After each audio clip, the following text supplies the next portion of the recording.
L'homme a moulé l'explosif en fines feuilles, les a découpés en morceaux ressemblant à du chewing-gum, puis les a enveloppés dans du papier aluminium pour les rendre crédibles.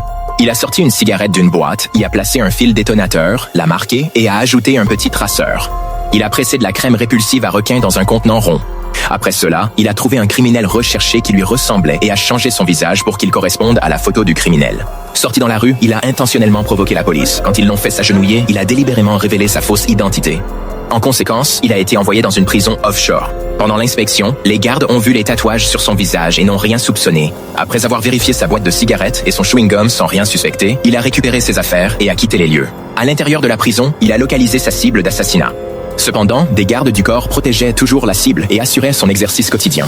Un autre détenu l'a informé que quelqu'un d'autre voulait également tuer la cible. Il a remarqué qu'une dague circulait secrètement et s'est souvenu qu'un homme corpulent l'avait. Pendant le repas, il a volontairement semé le chaos en poussant les autres, puis a dérobé la dague à l'homme corpulent.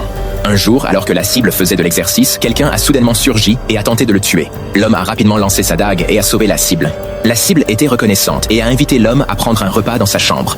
Les gardiens de prison ont conduit l'homme à la chambre de la cible. À l'intérieur, la cible préparait un tonique de santé avec différentes herbes. L'homme a remarqué une bouteille de vin contenant des serpents et a élaboré un plan. Il a saisi un bâton en bois et a fermement maintenu la cible par derrière, la poussant contre la fenêtre. Il a couvert le visage de la cible avec une serviette jusqu'à ce qu'elle s'évanouisse par manque d'air. Ensuite, il a préparé un mélange de poudre médicinale avec de l'eau et l'a administré dans la bouche de l'homme inconscient.